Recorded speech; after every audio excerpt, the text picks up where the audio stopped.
what's this? Hey everybody, it's Lee, and this is Let Us Say It For You. Big Mike in his house. Hey. Oh, we What's that, Leah? You remember that? That's peanut butter jelly time. Yes. It's peanut butter jelly with the banana. Wait. Yeah. Oh, that is great, Micah. Good times. Damn. Well, we missed. Would have missed this week, but we didn't. So, last we talked about that big old black man that's cheating on his wife and giving everyone advice. I'm still upset with him. He's been a little quiet. Um, He has been. some things have happened since then. So, Micah, I mean, give us a how are you? Oh, you had a big thing happen for you recently, did ya? You want to tell us? Want to tell the folks? Yeah, so we recently had our gender reveal on Sunday, and what happened? A boy! And I'm not telling y'all his name. Because I'm not. Next thing you know, somebody just named that, and we have to fight her. So, And that's on that. I ain't doing it. Period. But yeah, so we found out, and Leah was the spearhead of the gender reveal committee and also the baby shower committee. Yep. Same. Everybody's stressed out. We stressed out already. We ain't even started. Listen, it did such a good job. The cupcakes had hair for the sex toppers on it. And it had like specialty drinks that were fire. And I can only imagine how the ones with alcohol in them was. Jesus Christ. Amazing. Tastes like Jolly Ranchers. I bet. That Leo him. Yeah, the mocktails. Woo. I was like, dang, this would be good with some liquor. You know what I'm saying? Like, it's the first thing I thought. But, obviously I can't do that. And it's fine. But yeah, it was a good time, man. Y'all, I cried like 20 minutes before even popping the shit. Like, literally. Leah handed it to me, told me how to use it, and then she walked away. Didn't fucking listen. And no, I did. My tears wet my hand. And so when I twisted it, slipped. So it's not that I didn't know. I didn't have grip. So when I did that, it was like, it just. I thought you were just emotionally overcome with that. No, I took it and did it. In the video, you see me doing this. I did. But it didn't work. It didn't work. Well, Willie did it, and Willie thanks, because everyone would have been like, yeah. So Willie did it. It was blue. Whatever. Michael started crying some more. I popped it real fast, and ran off so she can have it. Fine again. And then when Leah popped it, it's like I had a second reaction. Like when Willie popped it, I was like, and then when Leah popped, I was like it was crazy. They caught it on camera, and I read it like the same color. I was like, you're ridiculous. But it was a good time. It's a magical moment. He's a baby in your stomach. So yes, now we know what it is, and I'm excited. I get to call it by its name. We get to actually put boy-driven stuff on a registry, because the registry been done for months. I've just been waiting to put gender stuff on it. So yes, that is that. So that was Micah's big thing. I mean, that's pretty much my big thing too. I've known what the baby was for like a week or two now, but I was ready for her to find out and to see their expressions.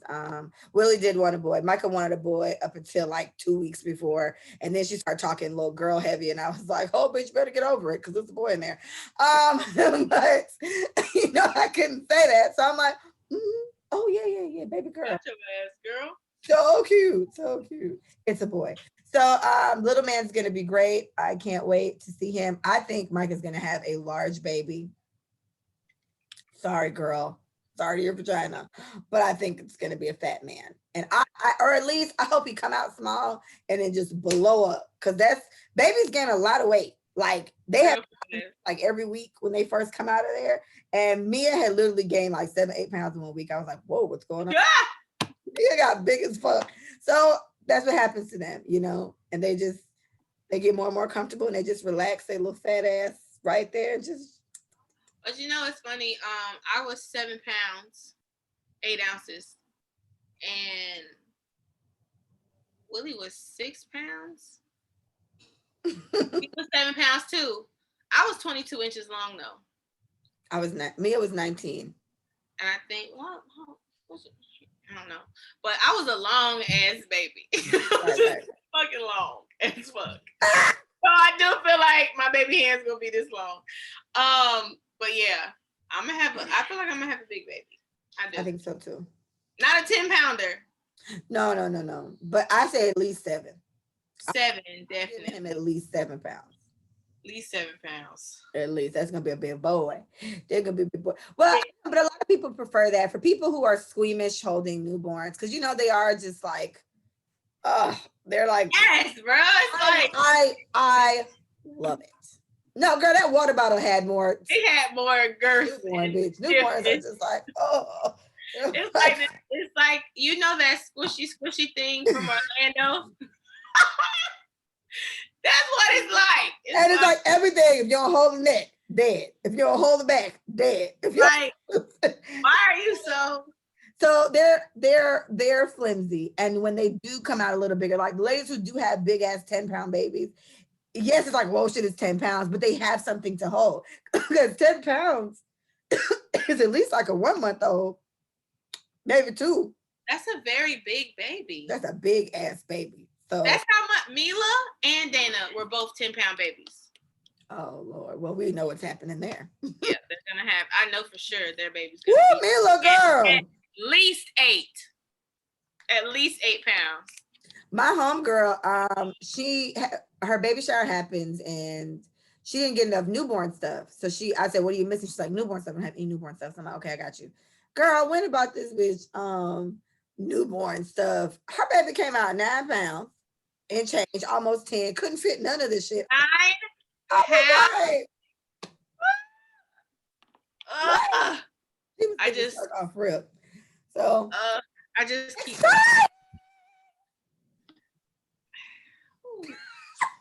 I just giggled. Well, anyway, so that was the biggest update for Micah, and that's kind of been mainly what's been happening with me too. Gender reveal.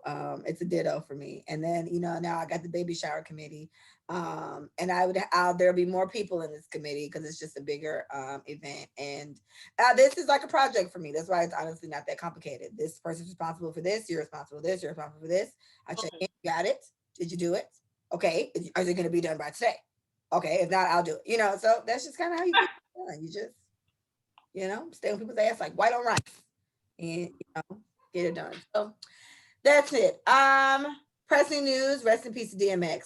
DMX has passed away. He passed away about 2-3 days ago now. Recording. I don't know if that's still the story that it was an overdose. Or it was an accidental overdose, and he was in a coma for a while, I think, and then organ failures, and it just got worse. And we lost DMX, and it's so like hard to feel real. Yeah, like it doesn't even seem realistic that he died. I literally just watched an interview with him on Drink Champs, I think, with Nori, and it was just like in February. And he seemed like he was doing well. And I know the reoccurring thing I kept hearing from people is, damn, I thought he got over that. Like, I thought he was off of the drugs. Mm-hmm. And so it's just like, damn, and I mean, maybe more will come out, later on. Maybe this is his first time in a long time, or maybe it was just an accident. It was just a little bit too much. I don't know. I don't even know what the fuck it was, but it's just like, it's terrible he was 50. That's not that old, so. But I guess what I think about when I think of like artists and pop stars and just famous people in general. Mm-hmm. They live really, really fast, right? And I think the way that they celebrate, it's on like it's almost like on a superhuman level. The way that they celebrate their success and the way that their success comes and their parties, and it's just.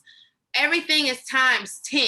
You know what I'm saying? Yeah. So I feel like even a regular game night is not a regular game night when you're DMX. It's not a regular game night when you're Rihanna. You know what I'm saying? And I do feel like the abundance of constant congratulatory moments. you hit this billboard, and then this happens, and then this happens, and you hit another record, and then you got a feature with this person. And like, there are people first, but all these overwhelmingly things happen to them all at one time. And I can just only imagine, like, obviously the coping mechanisms for all of them are different. Because you think about it, we saw Earth, Wind, and Fire, and we saw the Isley Brothers, right? Mm-hmm. I know them niggas was doing drugs. I know it. I know they was, right? I know they were cracked out at some point. You know what I'm saying?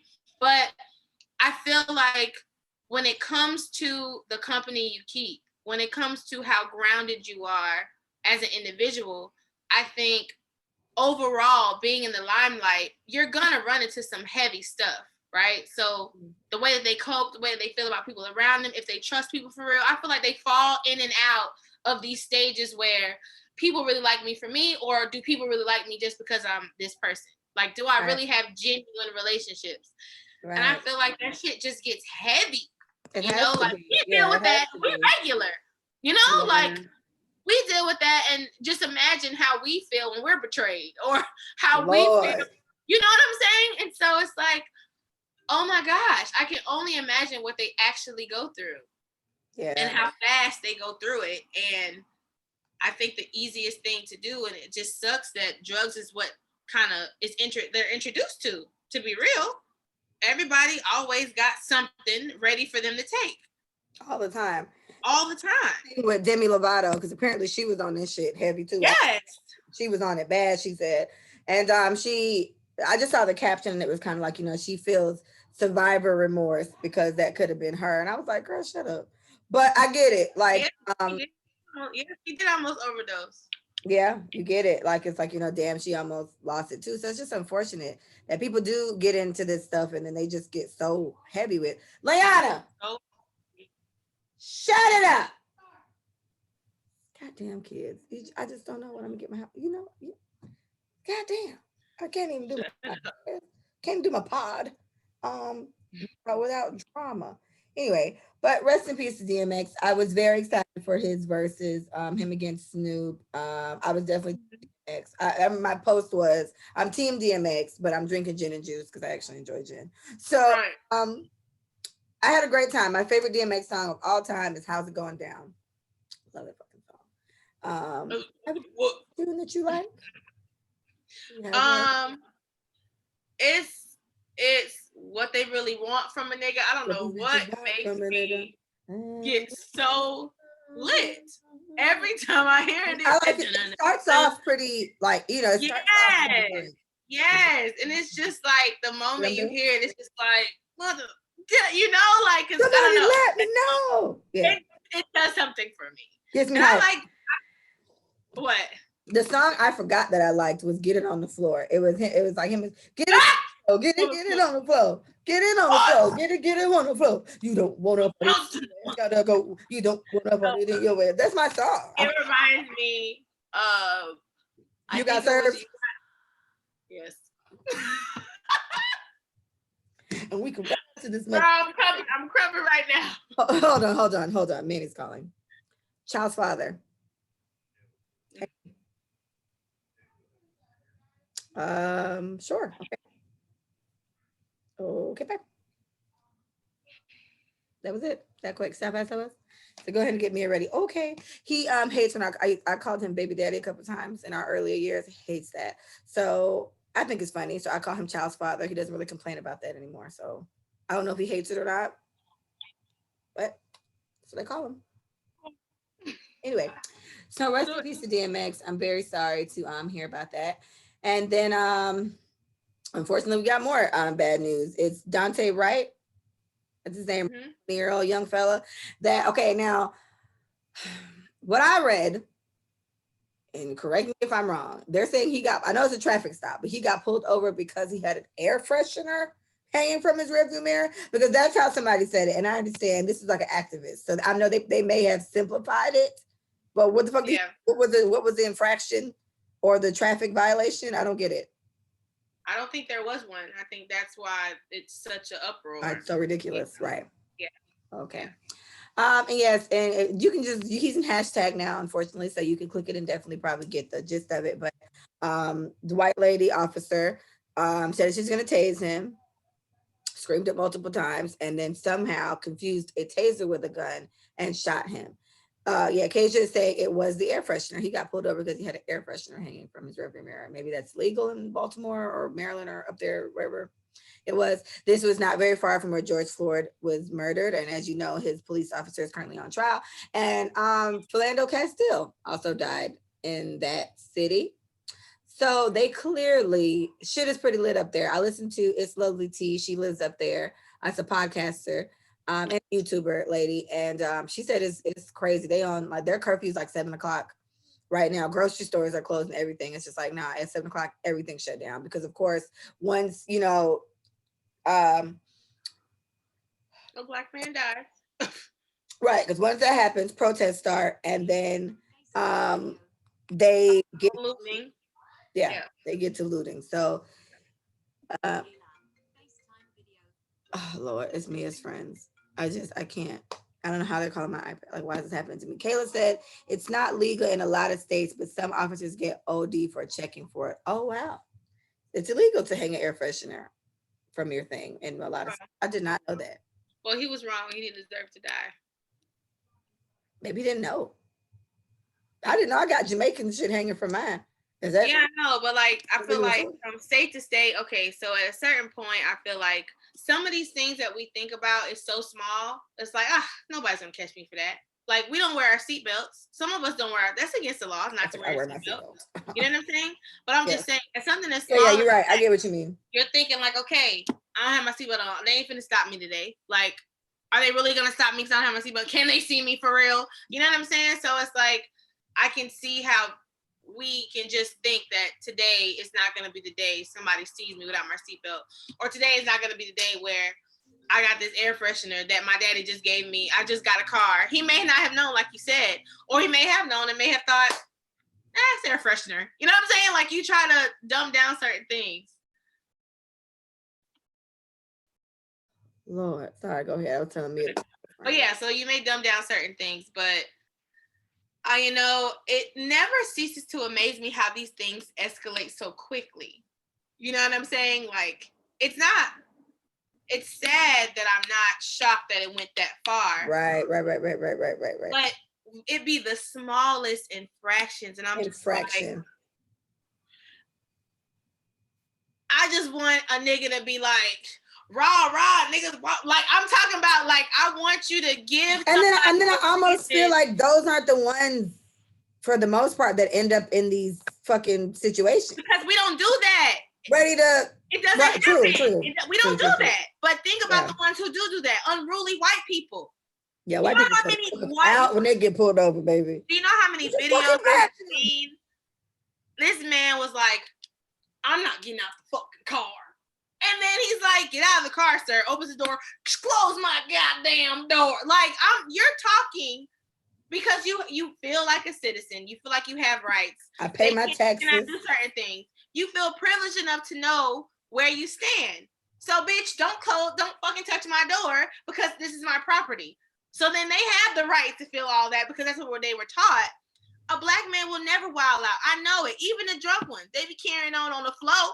But he damn sure ain't squirming and doing all this dumb shit on the floor. Yeah, because I've seen some videos where a nigga tried to run and they caught him, and he just gave up after that. But he did run. You know what I'm saying? Like I tried.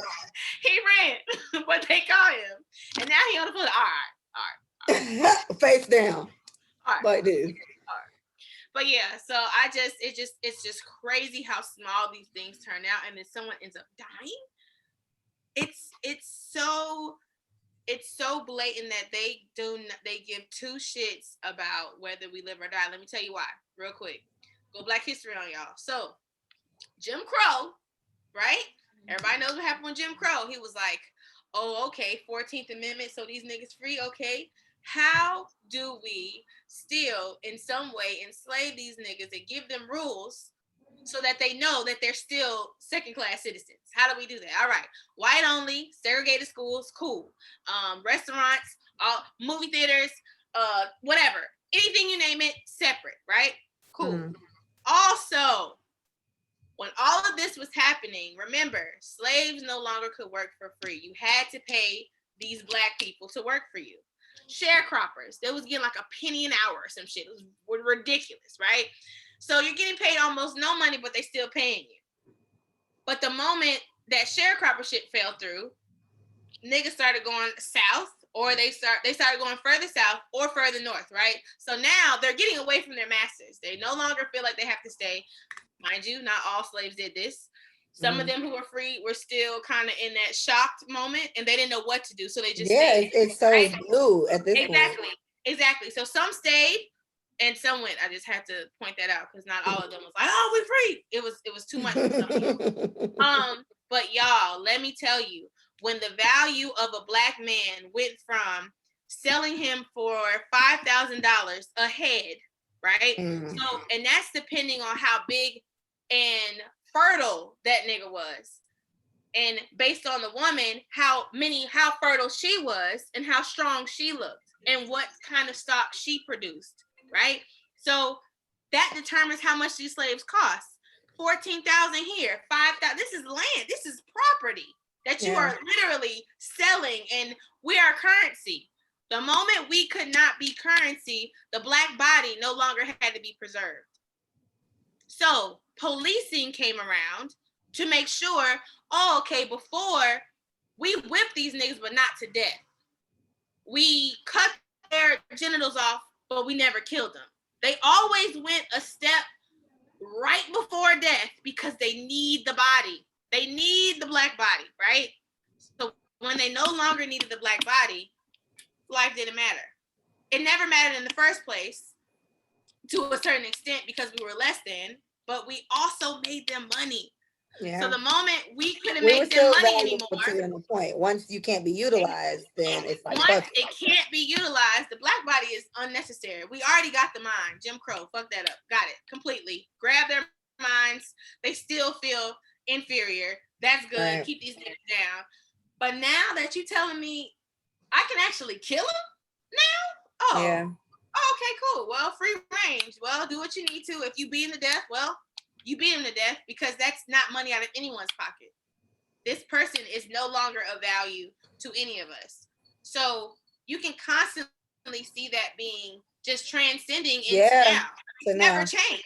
You know what I'm saying? Like the mindset of these people, I don't know what they're telling their children. I don't know how they're keeping it alive, to be honest. I wonder how their dinner goes. What you think? Let's go. How you think their dinner go? How you think a dinner at a home of a racist, not a blatant racist, because you know they have to be careful with they selective with their words. How you think dinner works? Well, that's what I'm saying, because I feel like it could easily be the same way. Someone is at the front door. Someone's at my house. I think it's probably a situation where they may not directly just say this to their kids, though I'm not against that honestly being the case. Right. It's just kind of like, well, you know how those black people are.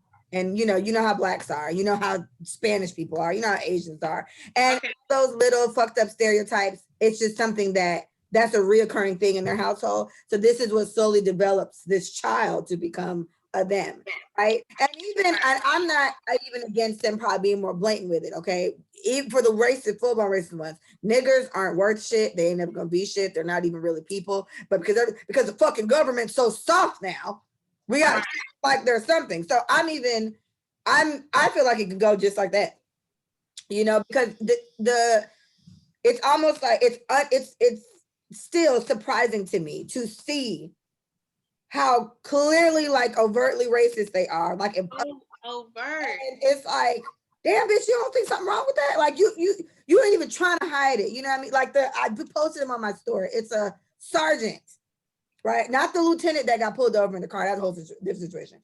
But there's a regular like a little black boy. He probably 20 something, but he looks young. Big sergeant white man, bald. He is telling him, you don't belong on this street. Like he's just walking. And he was like, what are you doing? So he shoves the guy, the black guy, and then his big fat ass wife sitting there. Yeah, we're calling the cops. Let's see how you like that. You know how that's gonna go. Bitch, you're wrong. You big, oh, this big bitch had me so hot. And they're doing all that. He got arrested. They ended up arresting the sergeant. The army came out real quick to say the actions taken by him are not felt across, whatever. It's like this man is sitting here telling this black guy, you don't belong on the street. He's like, I'm just walking. Yeah, walk away. Get off now. Get off now. It's like, and they push them like they right. They record it like they're right. That's what I'm saying. Like, to me, you got to believe this shit. You got to really believe that you're in the right here. And they're even calling the police like, oh, we're going to get this nigga. This nigga didn't do shit. This nigga was walking. He walked out with no fucking shoes on. This nigga did not walk past his house. Yeah. Like, that's crazy to me. And this is a sergeant in the army or whatever force, whatever he's in. And the other black guy, who he was the lieutenant, he was in his car. I saw the beginning and I saw the end of the video. And I didn't hear what they said they were pulling him over for, but he was sitting in his car. And the immediate thing is lights flashing, get out of your car right now. He gets out, he has like 1 foot on the step, gun drawn immediately. It's like, what did this nigga do? So then I'm listening to the man and the man was like, what did I do? I don't understand. He had his hands up the whole time. My hands are up. I'm not taking anything. I'm not coming out of the car. I'm honestly not comfortable. I'm honestly scared to get out of the car. Yeah, you should be. It's just like, this is how these motherfuckers talk. And it's like, this is a lieutenant he was in uniform, actively serving. Like, this man currently fucking saves America, doing whatever his role is. And he's technically, from my understanding, a lieutenant is higher ranked than a regular ass police officer. And you out here, they had this man on the floor. They literally just pepper sprayed him in the face in his car. Mikey, the man didn't do shit. The man kept saying, I didn't do anything. He said, I didn't do anything wrong. Why is this happening? Why is this happening? And it was so sad because they ended up getting him out of the car. They opened his door, pulled him out the car, got him on the floor, sprayed him some more. And he starts crying at this point. He's like, this is fucked up. And this guy seems like a very well-mannered black man. Like, he ain't like a nigga. He's just a nigga because he's a nigga. And he started crying. And then I started crying. I was like, oh, Lord. Because he's probably just like, I cannot believe this shit. And I can only imagine how fucking scared they are. Daunte, the 20-year-old young man that was killed by the white lady officer, he called his mom when he got pulled over. He called her as soon as the whoop whoop behind him, called his mom, was like, Mama just got pulled over. The mom said, one of the last things she heard was, don't run, or he's running, or he's resisting, or something like that. And the phone cut off. And then the next thing, your son's a fucking hashtag. Like, this is it.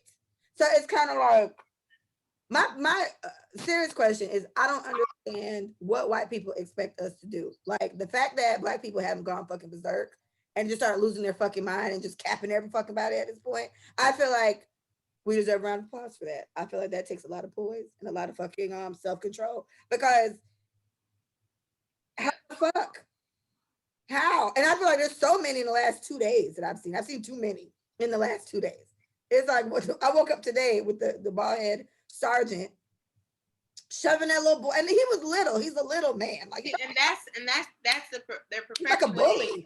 The bully, yeah, exactly. So on top of everything, mind you, I know that a person that is confident in who they are and their right to be, just in general, their right to live, their right to be an American, whatever, all of that shit mixed together, to someone whose culture has been ripped and redefined and assimilated and all this other stuff that we got going on mentally, right?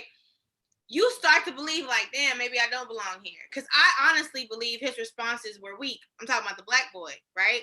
Mm-hmm. So my thing is, in that situation, he was very docile. Like, it was very. Agreed. So my thing is like, okay, fight or flight, right? And until the guy forced him, like pushed him off the sidewalk, he was like, all right, don't touch me. Then he started getting a little lit, because it's like, I truly don't want no problems with you, sir. Like, I think our true intentions is not to be these monsters they think we are. Because we're just trying to really coexist. We're really not. You know what I'm saying? Like, I'm just trying, once again, I'm just trying to be human. Once again, I'm just trying to walk like everybody else. Once again, I'm just trying to prove that I breathe air and that it's nice outside. And I want to breathe the fresh air and I want to walk. Like, you know what I'm saying? So I think it's this constant battle in our head. And I think we are still so shocked when these things happen that we don't respond effectively. Now, could he have skied this nigga? Just skied him right after he pushed him? Yes, he could have, because technically on camera, this white man touched me first. Yeah. Right? So, you know, I just think the pride of being a true American and carrying that around, that is a weapon, right? That is a strong weapon that these white people are privileged to walk around with. We don't have weapons, right? We have no weapons at all. Apparently we have no rights. Apparently we feel like we can't possibly do, because the rage that we should be feeling is we can't bring it out because we know we're gonna die. Like, I think in the back of our heads we are in fear that the moment we step into self-defense, we're gonna die. It's almost like you have to.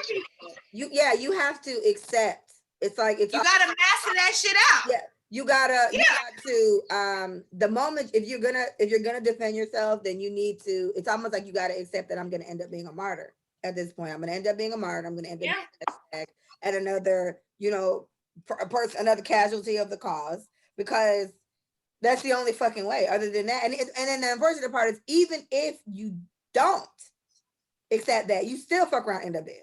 Like, you still die.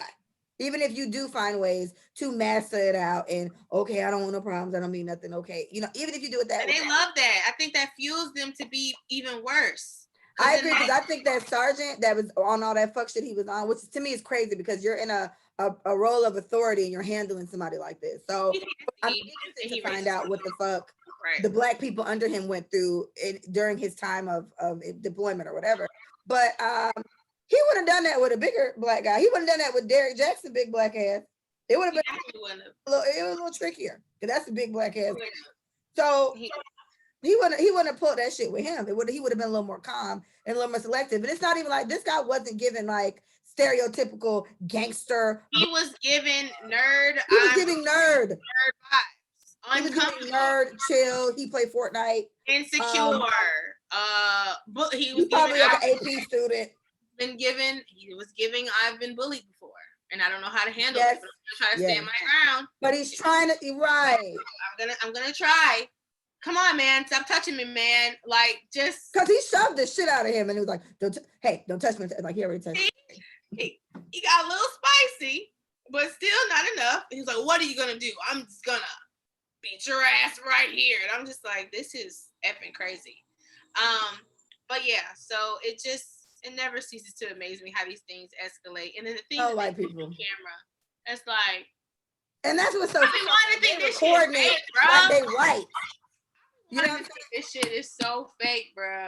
We wanted to believe that some random nigga was like, hey, can you do a video real quick? And some white man was like, sure.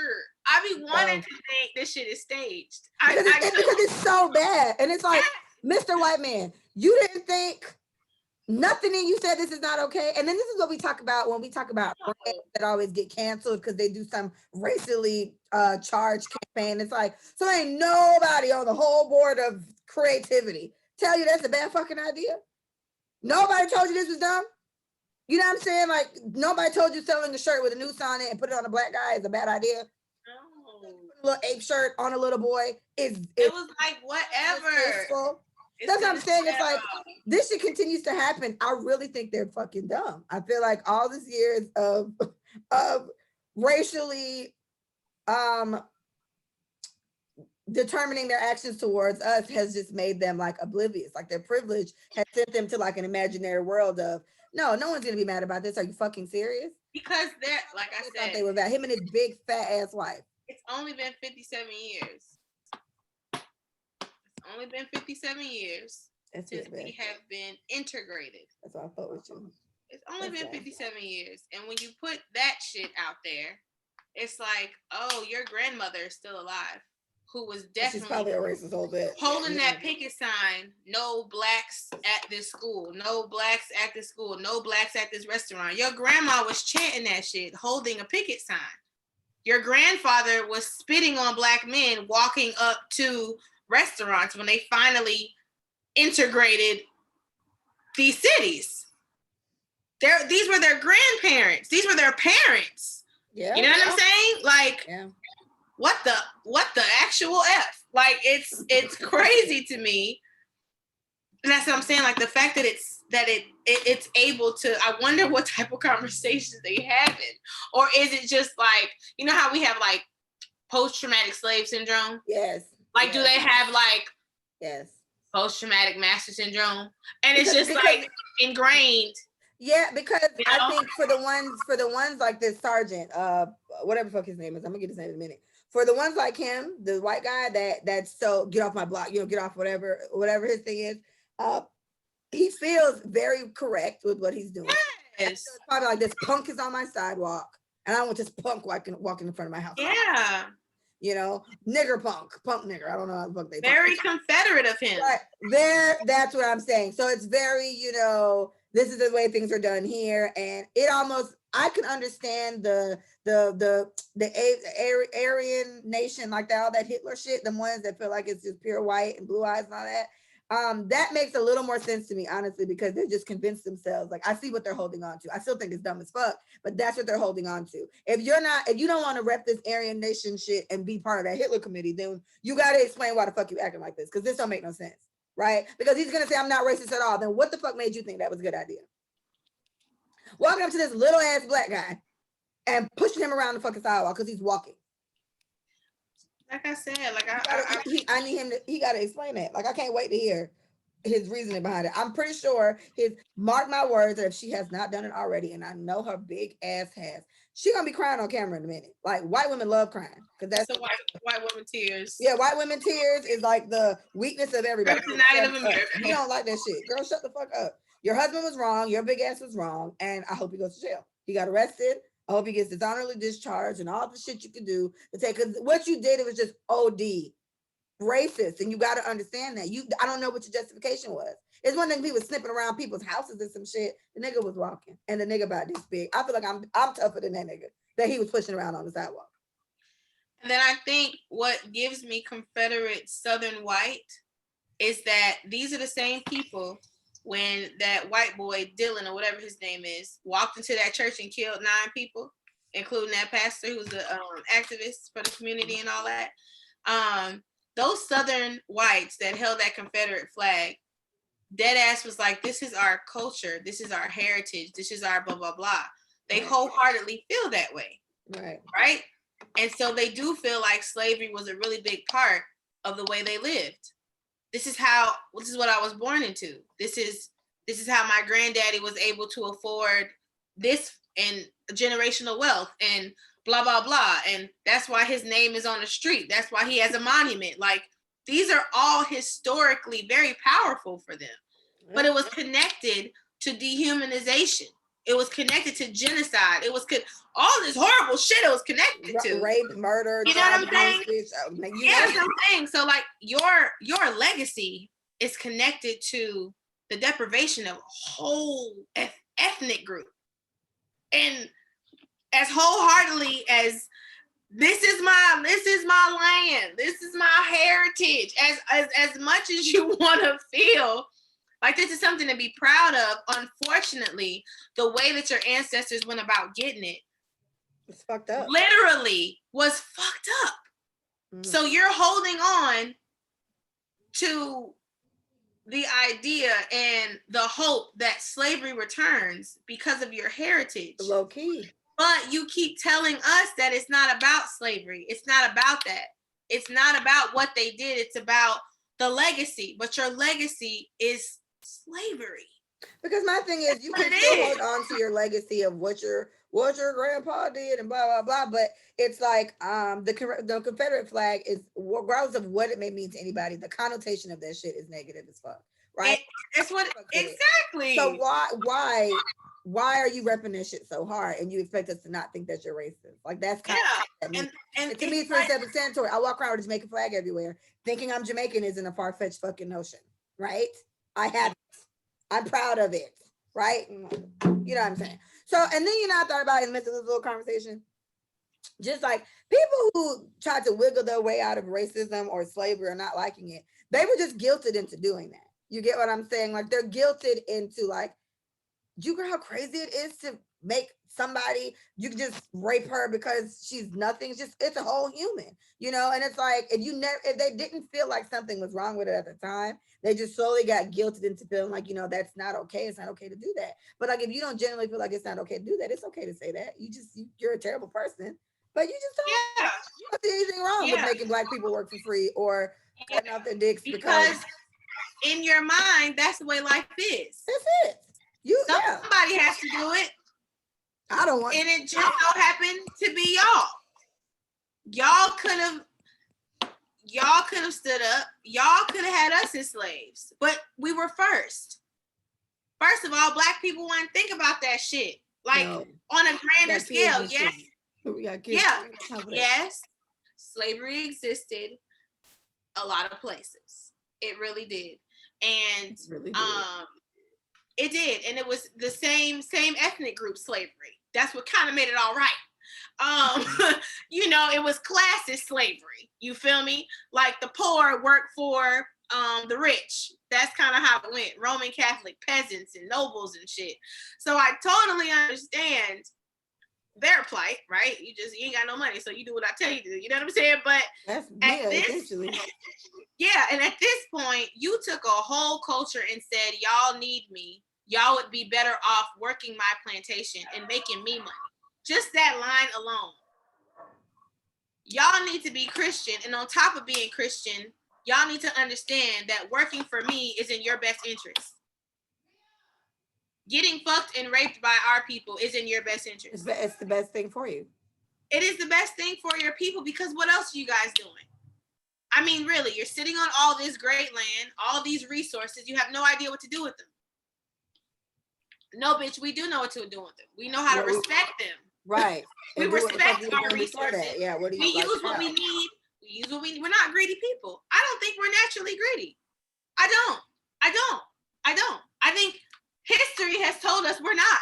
Empires will fall. They will. It's just natural. People want more shit. You don't want to agree to giving oil. We're going to come take your shit. That is the way the world is. You know what I'm saying? Since fucking 1600. So the fact that this one was just so bad, like in history, in life, damn, nigga, like this was the worst. Like in life, as in recorded history, slavery was the worst. You want to be proud of that? That's crazy to me. That's what I'm saying. It's a sickness. They sick. I feel like it's equally just as far-fetched for them that, like, I don't know, like, what do you expect us to be happy that you treat us like less than a human? I don't understand why their racists are so surprised that we're so turned off by the fucking poor treatment of us and our kind. I don't fucking understand. Because we should be lucky they're letting us stay here. Oh, lucky us. So what I say is,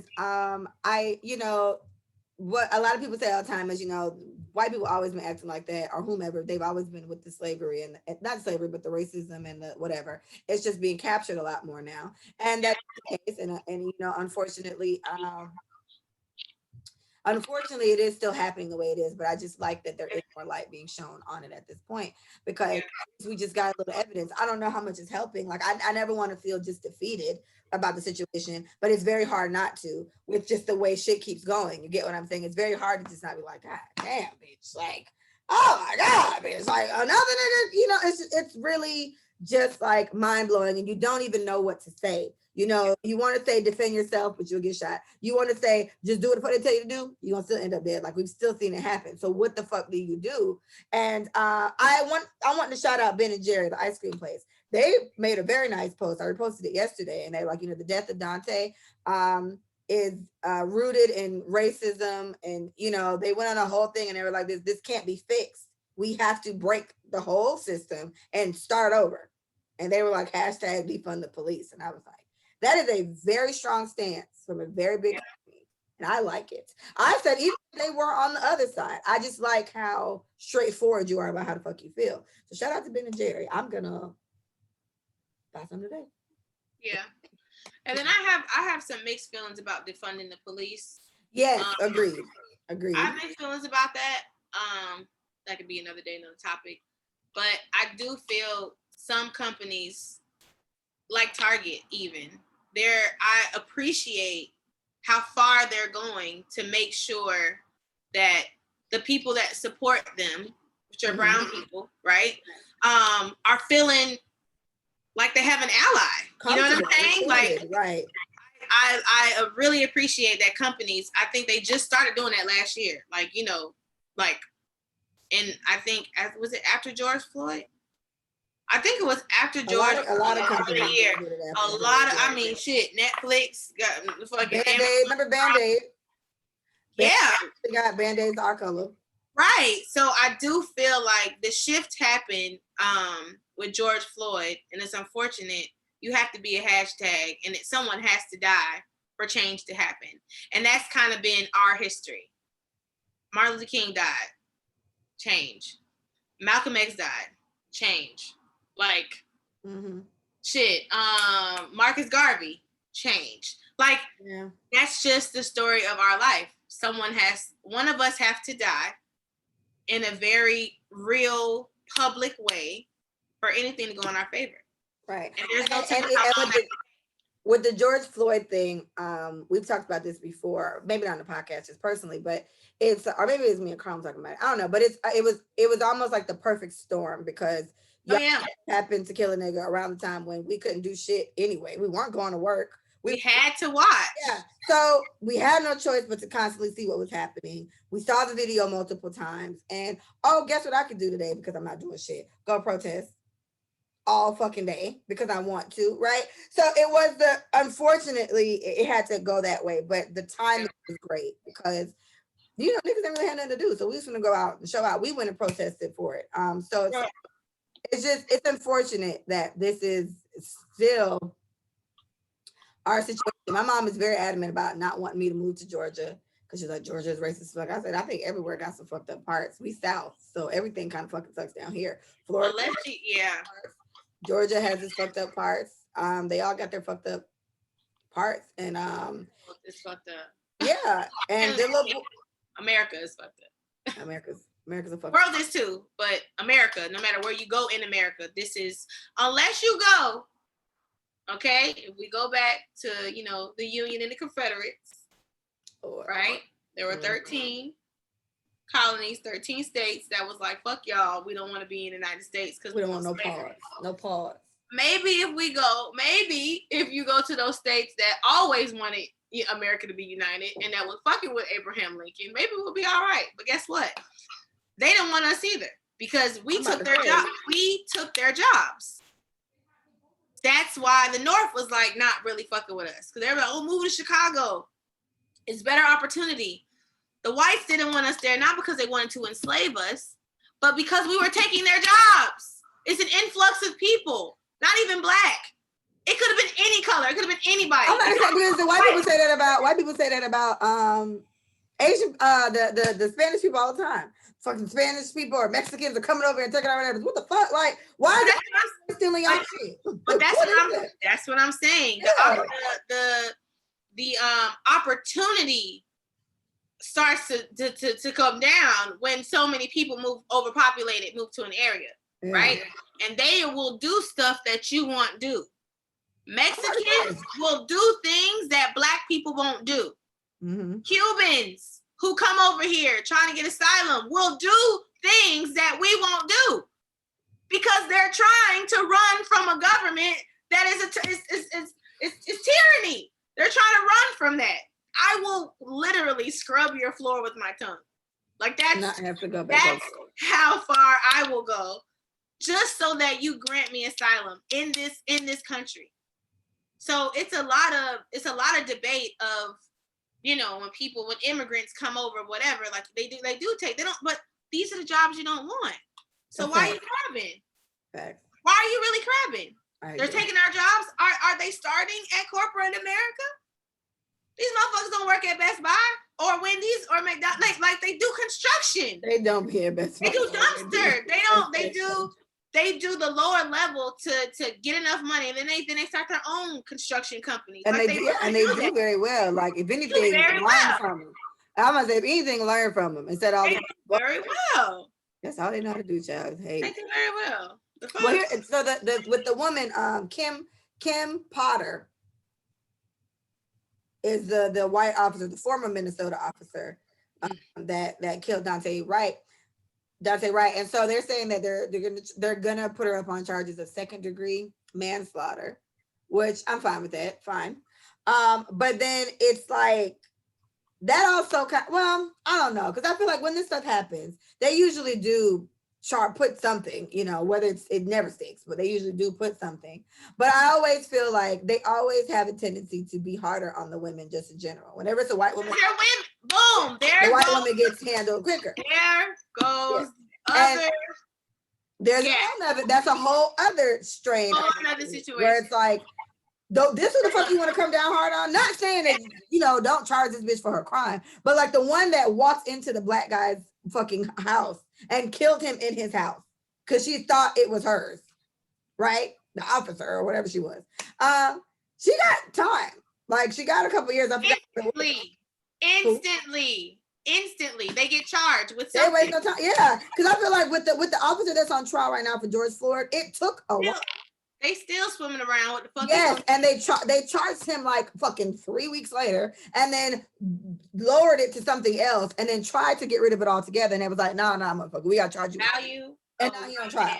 But with the women, white woman or not, they slap a charge on that bitch in a hot pick a second. Because the value of a white man outweighs every value of everybody. Country. Period. They're more valuable. We need them. What do you mean? White woman, White women, y'all better watch that. Y'all killed it. I mean, listen, and they'll ride for their men too. That's one thing that we don't really. I ain't gonna say that. No, we do. That's apparently part of our problem. Black women.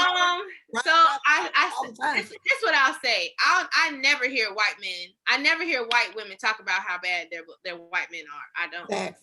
So when I say they ride, even when them crackers is wrong. You know what I'm saying? Like I can't say niggas. But they not gonna tell you they dirty laundry. They're not gonna air out the shit that they do because they're just not. So listen to how they wording this.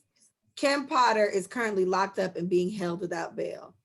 So then somebody came on here and they said, damn well that woman is in a safe house somewhere. They love playing with people's emotions. And I said, that's true because you know how I feel about white women and their tears. I don't want to fucking hear it, bitch. I don't care. I don't understand. I know that's how. Let me find that white man name because I want him to be so famous. Oh my gosh, he's so famous now. I want him to be so famous. Him and his big ass wife. And I know she crying. I'm telling you, if she ain't started crying yet, sis is on there. She's finna crocodile tear us to death. But we really thought he shouldn't have been in our neighborhood. Like we're not racist at all. We know everybody in our neighborhood. That about us.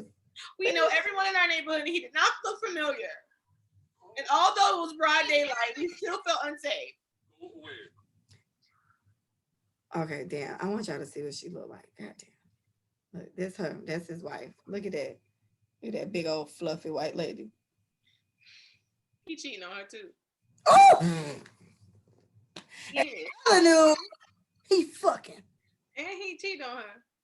Yeah. So, we'll see how this unfolds. I'm very, very sorry for Daunte. The little man was 20 fucking years old, got shot for an air freshener hanging from his thing, which I really got to Google that because thanks to Keisha, I realized. But my thing is they make air fresheners that hang from that. How the fuck? I never knew that was ever legal. In that place. To make it legal. In that city, right? It's in that state. She said there's a few states that are like that, and that was one of the states.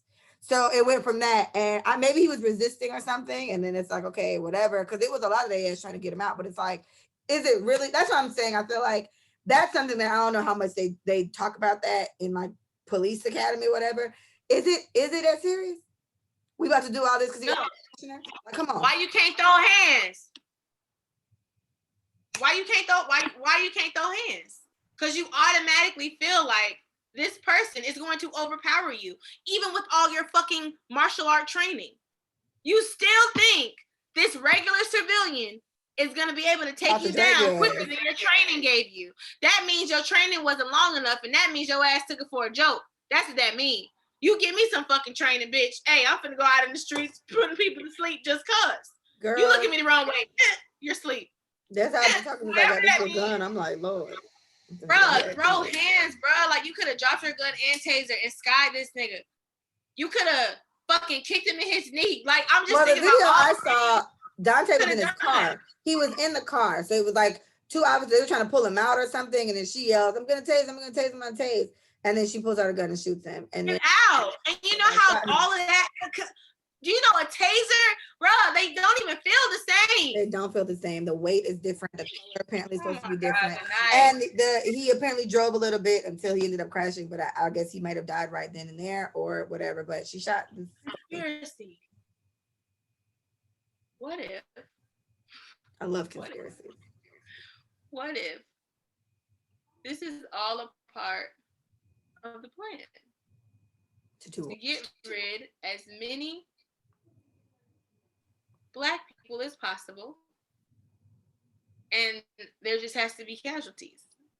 You just have to go to jail.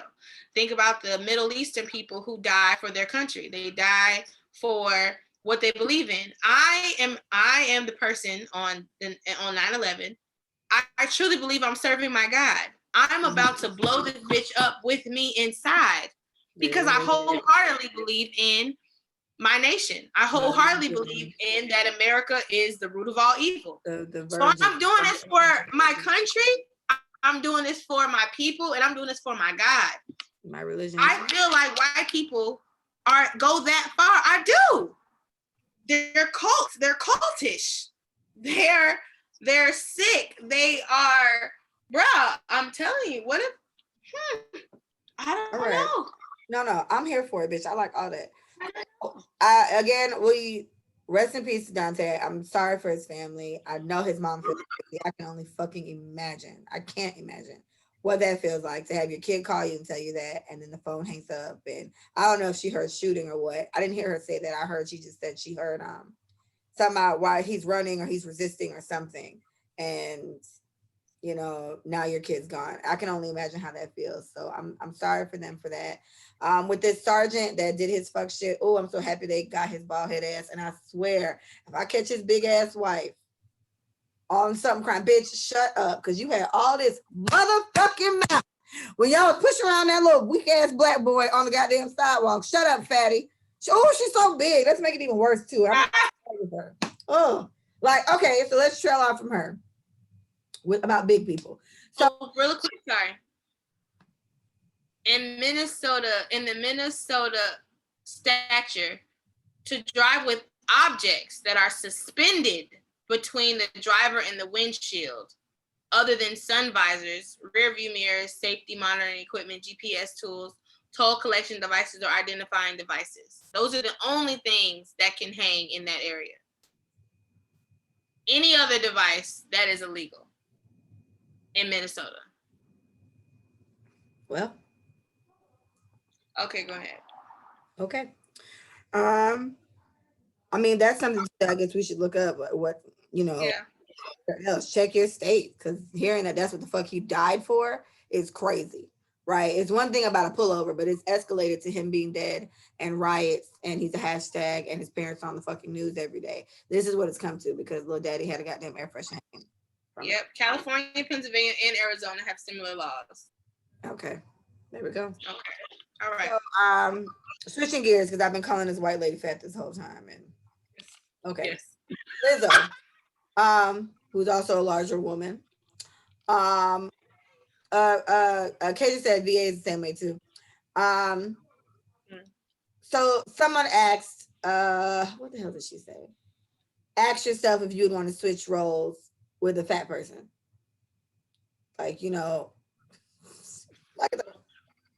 So Lizzo said, I'm happy she asked. So remember that interview with that older white lady, and she was just like, this is what Lizzo compared it to. She was like, because this brings up to me, just let me say, I'm let you talk.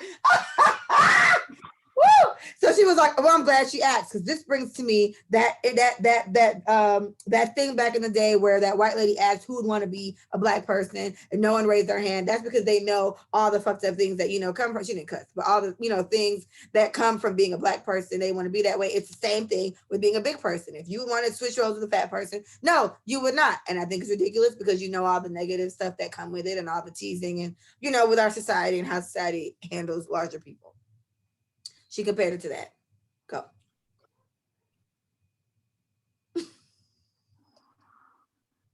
Lizzo. Girl. Damn. I want to fuck with her so bad and not fuck with her. Listen. What side you on, sis? What side are you really on? Are you happy to be a big fat ass luscious woman who is sexually attractive and sexually positive? Right. Is that who you are? Or are you the big bitch that is insecure and really hates being that big and you're just trying to make yourself feel better by trying to be the other? Which one are you?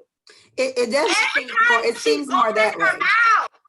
Yeah, it seems more that way. Contradiction. Every time you can't make a video with draws and a bra on. Yeah, her ass be draws and a bra on, and you got like these lace tights on. So you dressed it up. You made it look sexy.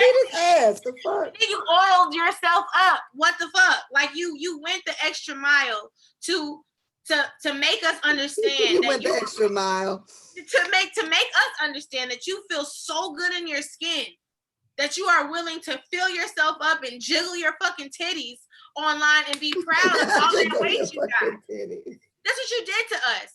And every time you open your mouth, you're talking about some fat shaming ass shit. You're justifying, or you're trying to make excuses for big women, or you're trying to basically try to make yourself feel better through all of these comments that talk about your weight constantly.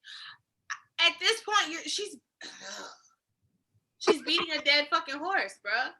Like, pick a side, bruh. She can't be happy. She can't be happy. She can't be content. She can't be real. She is a walking contradiction.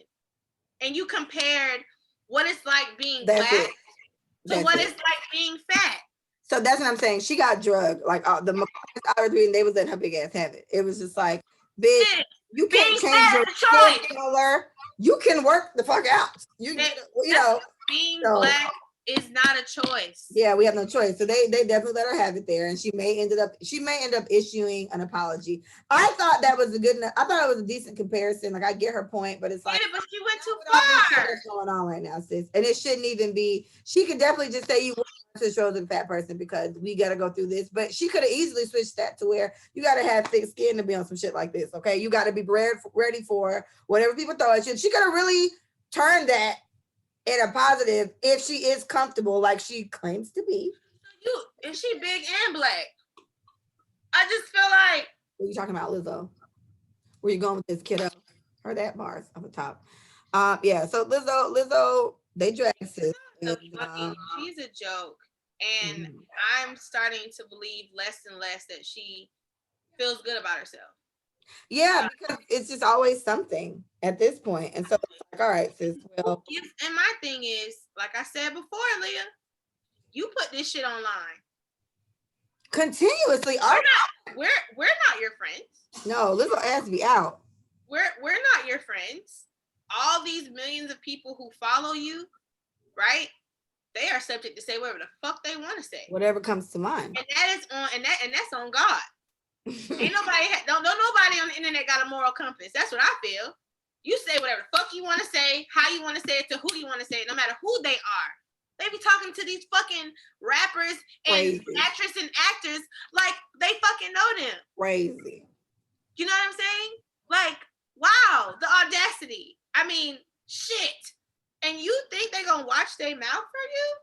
So every time you turn around, you're addressing one of these nobody ass people about your weight that ain't going nowhere, clearly because you seem like you okay with being that damn big, because you got enough money to change all that shit. You really do. All that shit, Peggy. All that shit. It's not that you're ugly, it's that you're broke. you're not broke, sis. You're choosing to Stay not to be the size that you are. Yeah, to be the size that you're all to also not get surgery. Right. Because now, you know, bigged up yourself too big. I bet she can't even get surgery if she wanted it. She done dug herself so deep in this fucking. But that's kind of like Monique. That's kind of like the comedian Monique. Because Monique used to do that. Monique used to show. She had a whole like sets. I think a show, a whole special on About skinny bitches. people. Right. And now, you know, Monique more fit than me. You know, Monique got to working the fuck out. Monique is considerably smaller than she used to be. And she's not a size 1, but you could tell she's very healthy. She's healthy. That's what she's pushing. Yeah. So she you know, foot the side too. And she's adjusted and it's worked for her, but there's no shame in her game. It's just healthier. And at the end of the day, that was all an insecure ploy. You feel bad about yourself, so you talk about skinny women. Yeah. You talk about how much they don't eat. And skinny women actually eat a lot. They metabolism fast as fuck. My sister's ridiculous. So that's what I'm saying. Like oh girl, you have me almost talking about your personal life. This gets me to think about insecure people. Yeah. Insecure ass people who probe at people who have this potential that they know they don't see yet. This person, the insecure person, can find insecurities in other people, right? At the water, Liana. They can pick up on it. It's almost like, boom. I know this is about to get dark, but not dark. Predators, rapists, they have a particular type that they go for. It's a certain build, it's a certain type of woman they go for, right? So insecure people can see insecure shit in other people. But the manipulating part and the fucked up part about that is I'm gonna probe your shit so that you feel less and less. Yeah. Because I know the moment you know you the shit, you gonna forget about me. Now I'm gonna be in the dust. I can't have that. I can't have you leaving me behind. And how sinister is that? Do you think these people know that they're doing this? Or No. Like I said, I don't think it's on purpose. I think this is insecurity acts. And this is how it's presenting itself. This is how it comes out. And then the explanation when we say it out loud, oh shit, that's actually pretty fucked up. But this is what people do to people every day. Insecure people, I feel like the only motive is for them to feel better about themselves. That's the only motive. I just want to feel better about me. So in order to do that, I have to say this about you. I don't want to. I really don't, damn it. But you're skinny because you don't eat. I have to say that because that's justifying why I'm so fucking big. I have to. I have to say that. I have to say to my friend who is always getting talked to, oh, guys are just talking to you because you look loose. You seem this, you seem nicer. Guys are only doing that because of blah blah blah. Because you're trying to feel better about why niggas ain't fucking with you. That's all. I literally said that. We got to go to that. I was literally saying that today. It was just like, you know, just that people got to be more mindful. We talked about this before, but I was saying that in one of my rants today. People have to really try to get a lot better at recognizing envy and jealousy and the way it presents itself in them. Mm-hmm. People got to get better at that because I can't understand how people sit there and do that with a straight face and not even I feel so icky. I would feel so crazy. Like me being this real ass bitch I claim to be all the time. I would feel so crazy sitting there describing, oh, they only talk to Micah because she tall, or they only talk to Micah because she could dance, or what. I don't even know how to hate right. You hoes are right. Weird. It's weird. It's weird, bro. It's weird. And people got to get so much better at realizing that. And so if I see stuff like that, it doesn't even make me angry more. So I feel pity for you more than anything because you're a miserable son of a bitch. That's what I'm saying. You just they just want to feel better about themselves, and the only way to do that is to bring other people down. Now the gag is they do it to people they feel like it's gonna work on, and that's the right. That's right. That's what I was gonna say because they know who they can't do that with. The fucked up part, and that's when you have to start assessing. Okay, I know why you're doing this, but the fact that you chose me, now I'm feeling the way that you chose me. So now I'm thinking feel about like I'm pussy. You think I'm goddamn, okay, right? You think I'm pussy? That's what I'm saying. Now you're gonna be thinking about yourself, like, oh, so damn. You know what I'm saying? But little do they know, people have internal battles that they deal with. Like everybody got their own levels of insecurity. You know what I'm saying? Everybody walk around this bitch completely confident and sure of themselves. Like everybody has moments, but for you to be preying on mine because you're trying to make yourself feel better, it's a hell no for me. It's and you fucked gotta up. get called out, and you gotta get called out for that shit. You have to, because the moment you should. I think anytime people do spicy shit, any type of fucked up undertones like that, racial undertones, whatever, I want you to get all the popularity you want to get, right? When you do some fucked up shit, if you do good, we're gonna shout it out. Let's shout out this type of shit too. You know, and people don't get that. And I think the only way to change those behaviors in people is to call it out when you see it in them.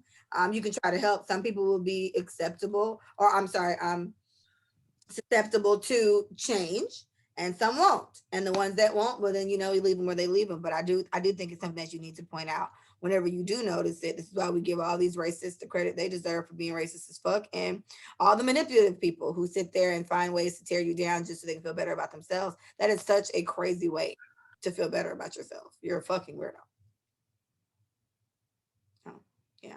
We're learning how to use the mute button to do stuff now because these fucking kids just blowing my house up. It's crazy. All right.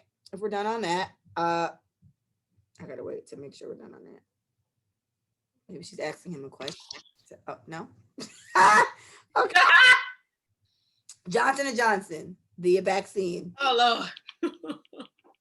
So the vaccine, the government has asked, or the CDC, whomever controls that part, has asked to put a hold on the administering of the Johnson & Johnson vaccine, because last I read it was 6 people that they have found rare blood clots in them after getting this vaccine, and they're concerned. Now, blood clots obviously aren't good, but these aren't like, everyone who gets that vaccine, their left arm shrivels up and falls off, but blood clots are pretty fucking bad. And so the solution I know for those is usually blood thinners, but then that's kind of risky too, because everything goes wrong with you, you fucking bleed to death. I don't know. Just be careful. Somebody got Johnson & Johnson, tell them to move around. Lord, my daddy. I was telling Lee, I said, this man sit there all day. Jesus Christ. Lord, we're talking about that. Tell your daddy to get up, Lord. Tell your daddy to get up. My chest. My chest. Okay. So Michael Daddy gonna be fine. Everybody just be careful with all that shit. So I got a lot of DMs the other day, girl, about my man Usher or whatever, and it was like, oh, Usher ain't shit. He out here giving bitches Usher money. Funny. And so I said, well, he has a residency in Vegas coming up soon, because obviously I know this. And so he's probably promoting his stuff. So later on in the day, it did come out that that's what it was. And it wasn't even Usher.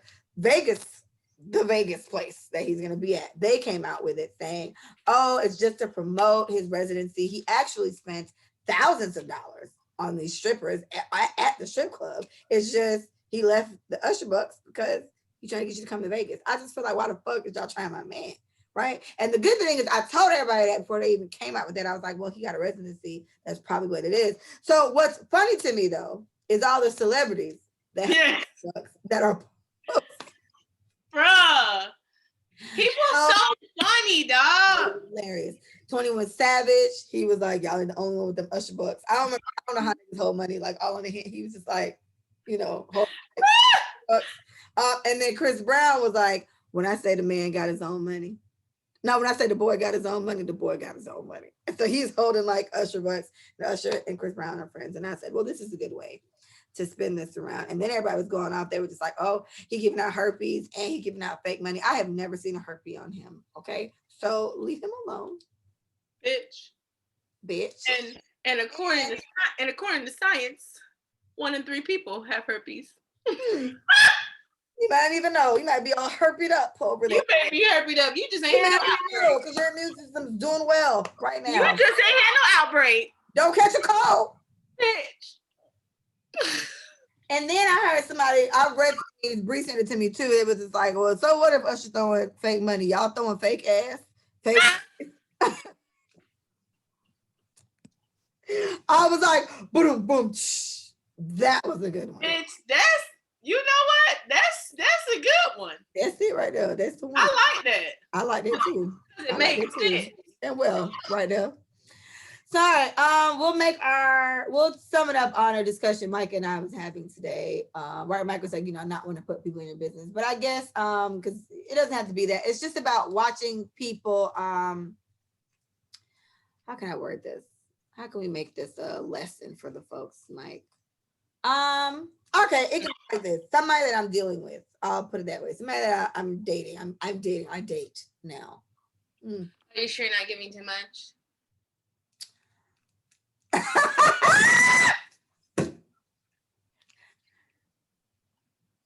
Good.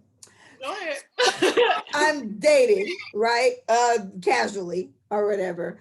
I'm just noticing that I felt like I was noticing they liked me so much, but like they wanted me to adjust this, and they wanted me to adjust this, and adjust this a little bit, and adjust this, and adjust one more thing, and then adjust this. And I'm just kind of like, you don't like me for real. You like me for real. You can't like me for real, because that's a lot of adjusting. You get what I'm saying? So me being the vocal butterfly that I am, I was like, hey, we need to talk. You got to be comfortable with what it is you're getting here, right? Because I'm taking you as you are in this little dating thing that we're doing right now. I need you to be content with what you're getting from me, because you came over here. I don't understand the notion of coming here. It's like, I'm approaching Micah. I like Micah. And hey, Micah, you're perfect. But I'd like you to fix this, and that. But oh my gosh, you're so great. And I feel like this is triggering for me, I'm realizing, in this experience, because I don't know if triggering is the best word. That is a good bitch, yes. Trigger. Okay. That's a good word. Because I have a tendency to just adjust for whoever it is that I end up being with. If he likes it, all right, fuck it. I'm on that with him. And in this situation with this guy, I was asking myself, damn, have I asked him, is there any adjustment I've asked him to make, or he's had to make for me? And not that I know of. The only person that's sitting here making compromises and adjusting or whatever is my ass. So I'm just like, oh, bitch, we gotta have a talk to this nigga, because it's not heading down right. As you see Micah's face, Micah's not fucking with it. Okay. She had told me I wasn't allowed to date him, and then she kind of took it back a little bit, but I think she might still kind of feel that way now. And so it's just like, I think it's very important, women, because that's what my rant was about today. Oh my gosh, my rant kind of tied into it slightly, because I had somebody that was very close to me basically tell me I'm a slut on Instagram loosely. He doesn't approve of like the things I wear and what I post or whatever. And my whole rant on that today is that I've never been more, all this sensuality or sexuality or whatever it is that I seem to exude these days. I definitely wasn't this girl a couple of years ago. And it took time to get here, right? And I still have a ways to go, I feel. But I've never been more comfortable with my body, right? My sexuality, more confident in the woman that I am and what I have to offer to any situation. I've never been this, comfortable with myself ever in my life, right? So for me to be here now and I'm getting this type of stuff, it's just like, ooh. And the unfortunate part for this guy and for the other person that said that to me is, I'm just not gonna talk to you. We're just not gonna speak. That's it. I'm not switching shit, right? So I ended up talking to the person, and they did correct it. I'll tell you how it went off air. But they did correct it still, but I just feel like I don't know if people notice that enough. Like I noticed that like even a couple of days ago. And I made that a point to be mindful of people that want to be with you, but want you to make these adjustments. All these adjustments in order to be with them. It's like, do you really want to be with me, or do you want to be with the idea of what I can be once you help mold me to something else? And I would say that's a very feminine trait, I think, because women have a tendency to get with a guy and he ain't showed you shit yet, or y'all just fucking, I guess. And the understanding is it's not going to be anything serious, or he don't want a relationship, but we convince ourselves that we can change his mind, or whatever the fuck. And I'm happy to say I haven't done that, because when they can tell me they want to be with me, I take that shit to heart. Like, I don't like that. Oh, okay. Well, there's nothing else to do. But I think that's a very woman kind of thing of us. We swear we can change you to make you the man that loves us and whatever. And it's like this. He laid it out for you pretty clear. This is him. And so I feel like I have to say the same to this guy. Like, this is it, babe. You're not fucking with. If you don't like this, it's cool. But like, you got a lot of requests, and I just feel like, no. Like I literally said to him, he was like, I said, I don't have to do a motherfucking thing.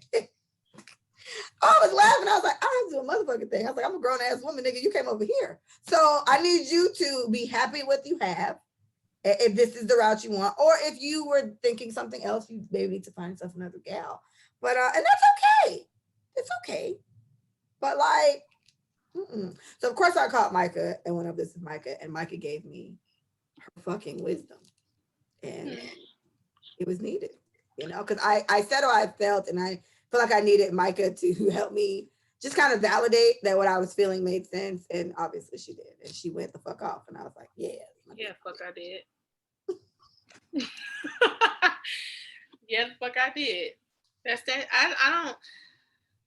So one of the points that I made is that, and it's something that I touched on a little bit earlier, but right. Men in general, no matter how confident they are, a woman can make this nigga insecure. And a woman can drive a nigga to act like a little bitch. He's jealous and because he's insecure, right? And I asked Willie, I asked Willie about the situation, and before I even imparted what I felt, and his response was, I mean, shit. That's the first thing he said. I mean, shit. If that's not what she wants, then why do you keep pushing something that she didn't even bring up? If she's not bringing it up, why are you bringing it up? That's making it a you problem, right? Ooh. So now that it's a you problem, for whatever reason, you know what I'm saying? You're imposing, you're projecting what you want her to do, and that's not what she wants. She clearly told you what she wanted, and you see her lifestyle already. Why do you think what you want is what she wants? You see her lifestyle. Mm-hmm. That I don't get it. And then he said the whole insecure thing. He said, yeah, a nigga can and will go crazy about a woman that he is afraid to lose. A woman that he knows is valuable enough, not just looks, just in general. She has done so much for my life. This girl add value to me. I am afraid to lose her. And in that fear, they act the fuck out. It's like they just go. Which is so crazy to me. It's like, because they're afraid to lose you. So you push a bitch away? Yes. But that's the point, because to me, you pushing me away. To a different one, you help make her insecure as fuck too. So because she doesn't see what it is. Yeah, right. That's what I'm saying. Somebody who doesn't see it, that's right. The way to just kind of, knock a bitch off her. She thinks it's but also she thinks it's cute. Right? To the very secure woman, right? To the very secure woman, like, oh baby, you jealous. Boy, you better sit the fuck down before I leave you. Like, I can say shit and mean it. I mean it, right? So my thing is, it doesn't matter how secure you are as an individual. Someone can cause you to have doubts about yourself and your value, especially when it comes to relationship and being in love.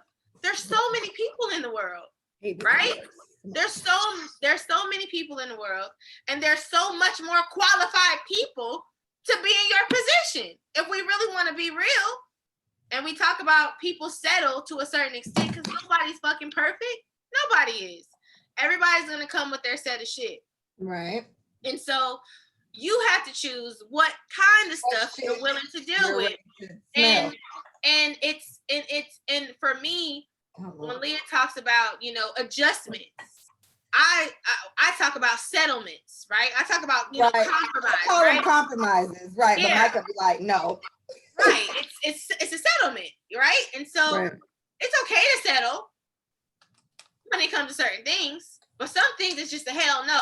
You know what I'm saying? Because I made it this far. I've been through this much. The last thing I'm gonna do is that shit again. The last thing I'm gonna do is Yeah, that again. You know what I'm saying? yeah. So for this situation, when you notice that a man is acting out and does not know that it's malicious, he does not necessarily have. But because I said that too, in this guy's defense, I know him enough to know it's not coming from a whatever place. But we did also say, unfortunately, the people who do this shit, this tearing a bitch down, they don't do it on purpose. They do it subconsciously and don't even realize. So Yeah. I didn't even go that sinister with it, but it was just like, you know, Daddy, if you want this type of woman, I am not the woman for you. You get what I'm saying? And that's okay. But I'm just telling you that I'm never gonna be this bitch you keep talking about. Like even to have to say that part. Yeah. And like I said, people come with they said is shit. They come with the way that they've treated women before. You've come with the way that you adjust to men. Like everybody comes with something, right? I'm not a fan of how I act when I like people. Yeah, and it's like I think it's this overwhelming feeling of being wanted and this overwhelming feeling of being safe and having a security with that person. Like we want that is a dying wish of ours to be secure with someone enough to feel like there is nothing that can come between us. Like there's nothing like that feeling. And everybody wants that. And so to ensure that women adjust and settle and compromise way easier than men do. Because we're taught that. Make sure your man is okay when he gets home. Make sure you have his food ready. Make sure the kids are put to sleep out of his face. Make sure that the dishes are washed. Make sure he comes home to a good smelling home, blah, blah, blah. Make sure your man is de-stressed. Like it's always make sure your man. And I'm not saying that's not cool because I do feel a lot of men deserve that. But what I am saying is you have to be the type of man that is deserving of that. And the last thing that I need from you is you telling me what the fuck you think I should do. What the fuck is that? I didn't ask you. And agree. And for me, it's like hearing it.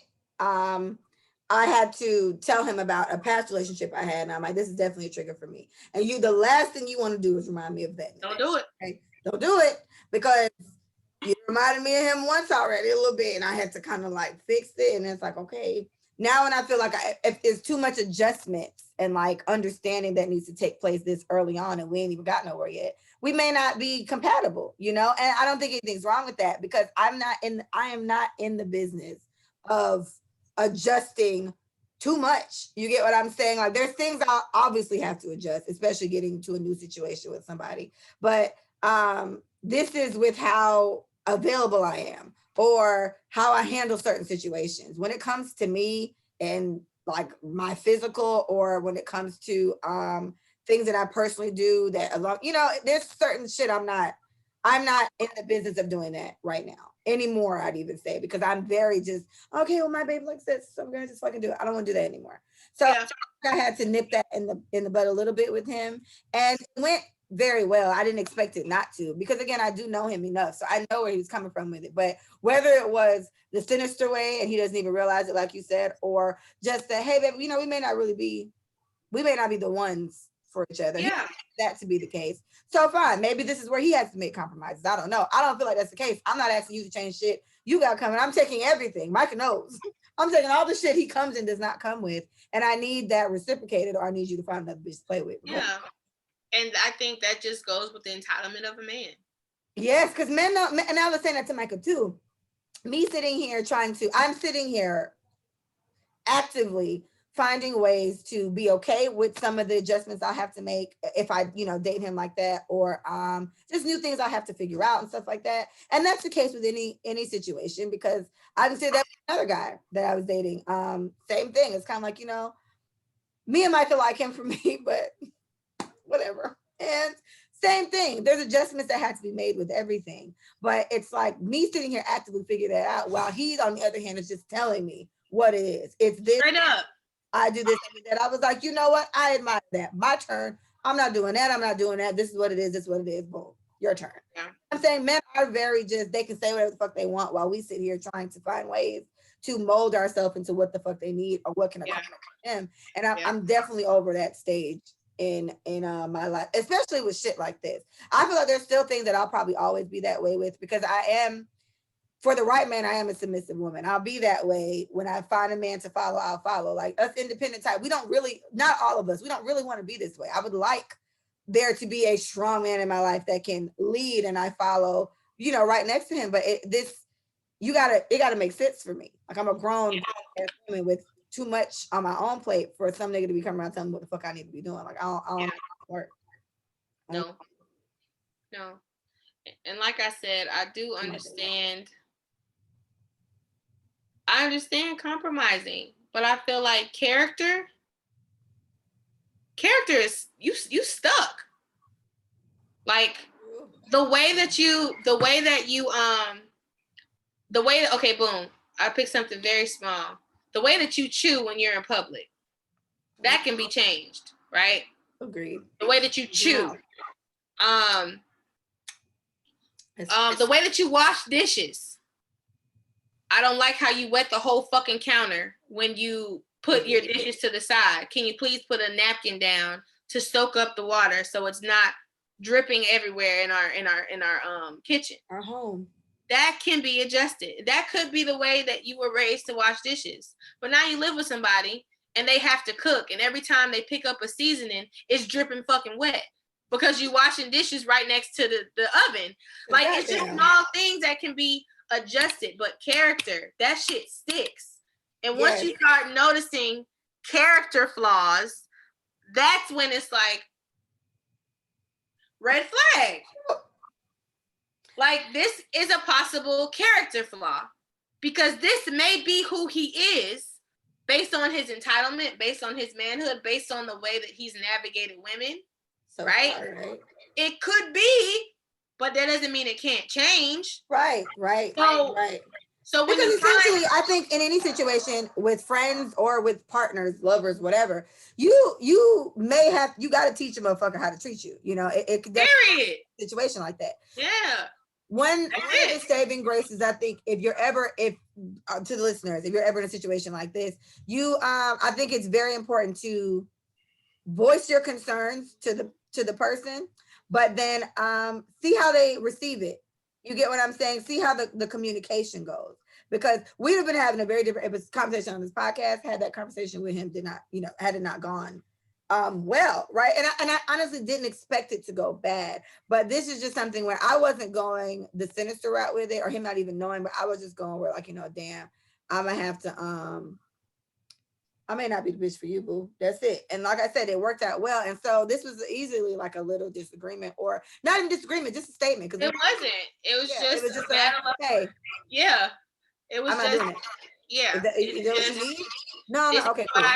This is what I thought I could get away with her. Agree. I feel like that's yeah. And now I know that I can't. Lee, don't play that shit. No. Okay, cool. Fuck it. I'm not going to impose what I want for this person. I'm not going to project how I feel about certain things onto this person because she damn sure knows what she wants, and that's not going to happen. And for me, I was like, and you, and my thing is, you need to really ask yourself if you're okay with that, because I don't want you to be in a situation that I don't want you to settle. No. Don't settle on my settle account. for me, my washed up ass. Don't settle for me. Don't do it. Don't do it. Fuck out of here, boy. All right. Give us a black moment, Beth. So, in lieu of me having a black son, Jesus Christ. Oh, be with me. Oh my God, I'm so stressed out. Okay, listen. I'm having a black boy, all right? My boy. That's having a boy. Having a black boy, right? And all the niggas we done talked about.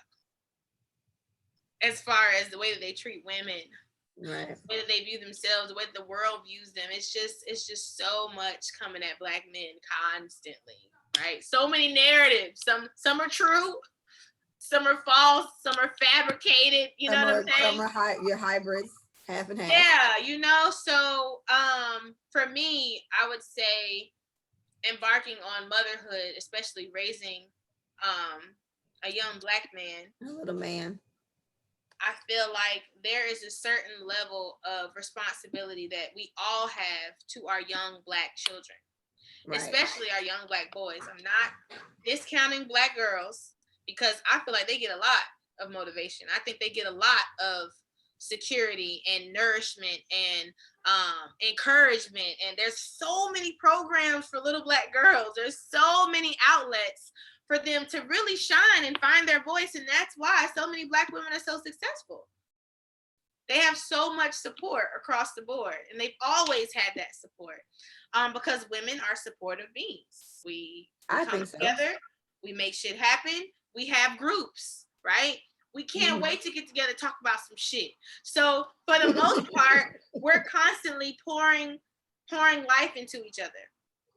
What I want to say for everybody with little Black boys in their life, in your family, try to come up with some type of boys trip, if you will. Like, nurture your little Black boys. And I know that Black men in families are kind of scarce because, to be honest, when I look around and I just go to random restaurants, I always see 6 women, 1 man, and children. When I go to the park, I see 3 women, 1 man, 7 kids. When I literally, it's the lack of men, I think, in the lives of women and children are just very low. And this is just me observing. You may observe something totally different. I'm just going based on what I'm observing. Yeah, I mean, everywhere I go, you know, and it doesn't matter where I am. I can be in an Applebee's, I can be in a Ruth Chris. It doesn't matter where I am. I just see a very small number of Black men present in in Black kids' lives and Black women's lives. So the only thing I would say, the Black men that are present, I'm talking to you, I'm talking to nobody else.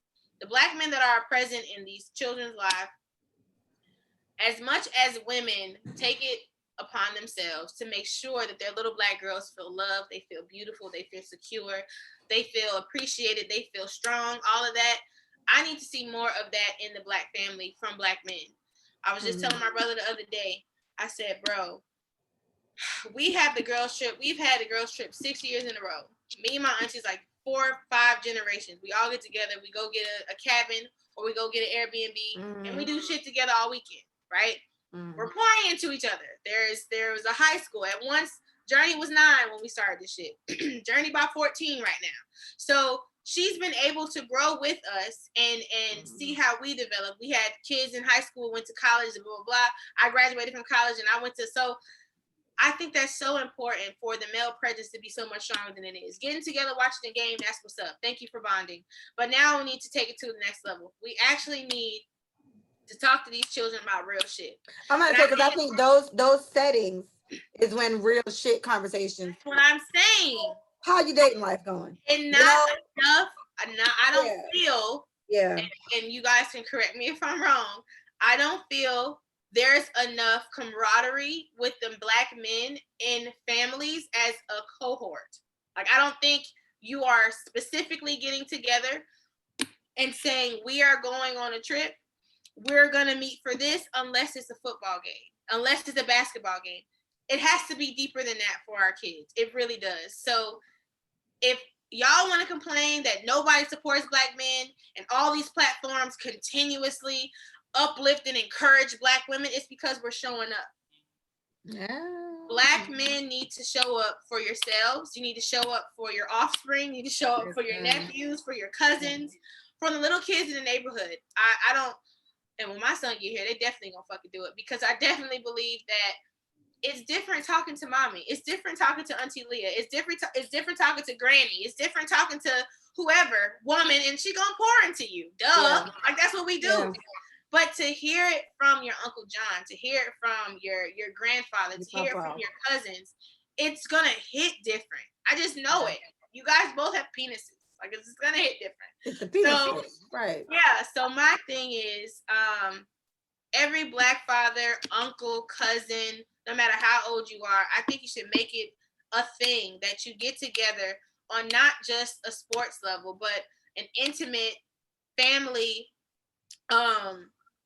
some support level to really hang out and get to know and pour into our Black youth. Black men, yeah, the young Black men that are. Please.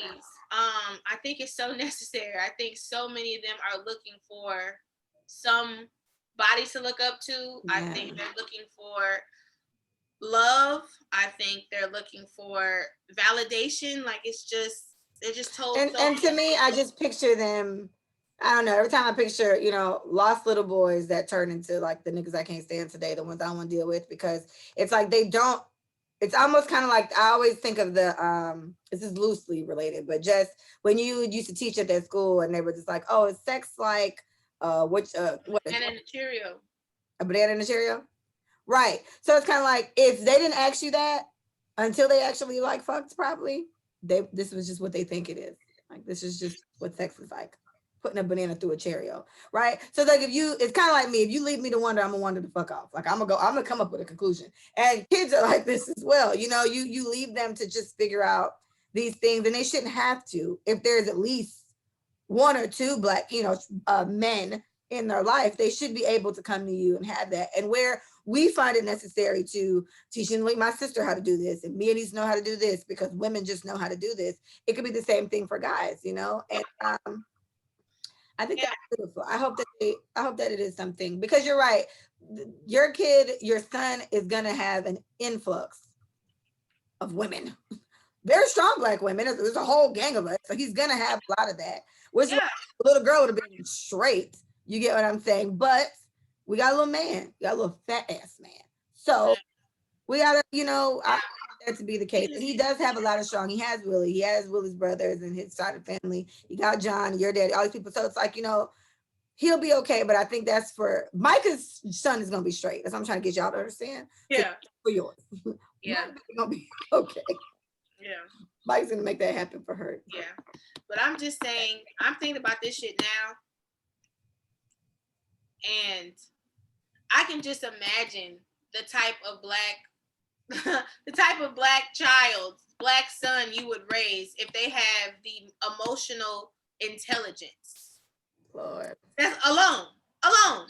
Just to be more emotionally intelligent and aware, you build a whole different type of man.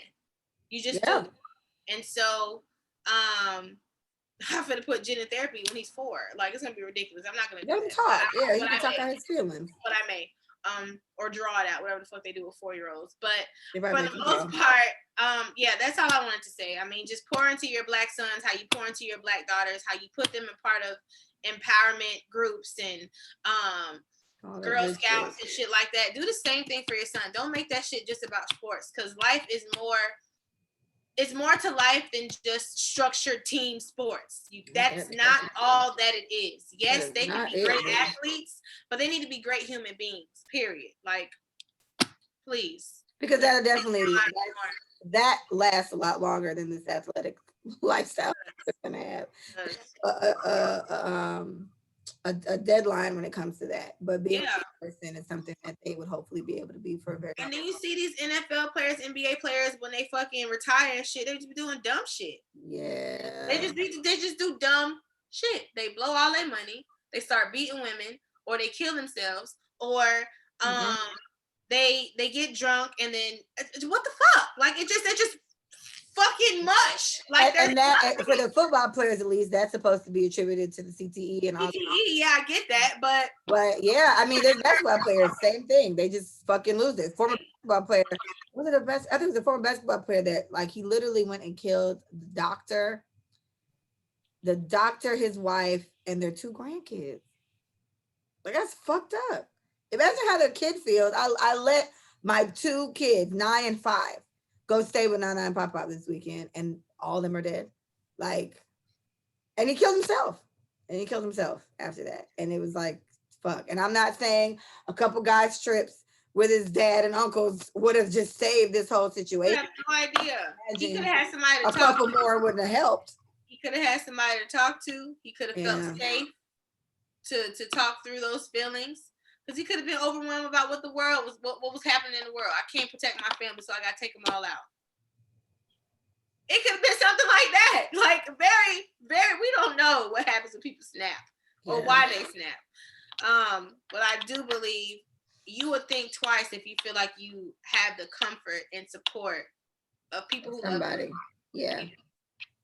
So boom, Okay. that's Beautiful. In my minute rant, I'll just chant off of what I was saying earlier. There's a different level of confidence that I have in myself these days, and I like it here. And it's not for everybody. It's seemingly making certain people uncomfortable. And the unfortunate part is the petty side of me. I just want to keep it going. The petty side of me is like, fuck yeah, let's post some more. But I think for women who have been in my position, right, that my confidence wasn't an overnight thing. It came a lot later in life. And it's one of those things where I wish I felt this way sooner, and I wish I was more comfortable with things sooner, but things come when they're supposed to come. So I think ladies, get a little more comfortable with understanding your self-worth. And I think get a lot more comfortable with fully accepting that you're the prize in these situations. Okay, you're supposed to be the prize. I definitely feel like I am. Mike, do you feel real prize like over there? With your big ass? Look at you. Pregnant prize. 100% chocolate, bitch. Okay. That's what up, make me a mom, bitch. Oh, and that's what I'm saying. That was kind of part of my rant because someone else very close to me, the one who basically said I was a slut. I'm just like, listen, I am very comfortable with this mother body that I have now. Okay, the stretch marks everywhere. Stomach isn't the flattest. I'll work on it, but this ass is sitting right. And if you fucking want set up baby with these titties, these are baby feeding boobs, and I think I have a great rack. I love that. That's really like white people slang, but I like rack. I got a great rack, and I feel like there's a different level of confidence. That's what I told Micah. Micah was feeling weird about, what if I'm different after I have the baby? I said, I think you're going to be literally whatever you are now times 1,000, because just the notion of bringing a life, and I made this little fat person here, and look at my body after this. How the fuck did everything just go back? Like, women's bodies are amazing. So I just want us to love ourselves some more. Stop letting people, other women, men, stop letting people make you feel crazy about yourself. If you don't like something about your body, change it. I think whatever you need to do, I'm never going to be the one to tell somebody don't go get surgery and stuff like that. I just say be careful with it, but I'm never going to tell you not to do that, because who am I to tell you not to get big titties? I've always had big titties. And who am I to tell you not to get a big ass? My ass has been there for quite some time. So I'm not going to tell you what to do and what not to do. I just think it's very important to be happy with yourself. And when you find this extra level of happiness within yourself and you're comfortable with how you look and the woman that you are, you talk different, sis. You talk different, you walk different. You don't care about a lot of things. You tell niggas things like, I ain't gonna change a motherfucking thing like I did today. So, you get in your bag like that, and it's a lovely feeling. You know what I'm saying? And I think these women do live happier lives. And honestly, I would say I think men are probably more attracted to more confident women as well, if that can help you feel that way. So, make sure you're comfortable with yourself, sis. Stop letting these motherfuckers out here make you feel crazy, because put them in their place when they get out of it. I don't think there's anything wrong. Do it fast. Anything wrong? Don't make it a habit. Telling people exactly what you thought about their fucking opinion. How about that? That's how I started off my rant. I said, something I've always been good at my whole life. I've been really, really good at motherfucking business. I've been so good at that, like, since I was like yay high. And that's something that I want everybody to get better at in 2021. Minding your fucking business. It's too much business to mind out here. I couldn't care less about a lot of shit other people got going on. Sometimes you got to get me to really give a fuck about you. I just don't care. So what I care about what I don't. But I never take other people's business as like a serious concern of mine. And I think people need to get a little better at that. So. I agree. All right. Anywho, I'm starving. Can't wait to eat later. Wink, wink. Micah, it's been a pleasure. Thank you. We really low-key need to do this again tomorrow and maybe the next day. Stretch wanted to be on one, so that'll be great. Maybe we can do it tomorrow. Maybe do another one on Friday, because we gotta squeeze 2 more episodes out of here. Thank you, everybody, for listening. Please visit us at letitsaveforyou.com. Please follow us at Let It Say It For You on IG, Let It Say It For You on YouTube, and Let It Say It For You, just the you, on Twitter. It has been a pleasure. I'll see you in a little bit, Micah. Thank you so much. Bye. Water. I think that's a good note. I'm gonna start telling them to drink water. It's good for them.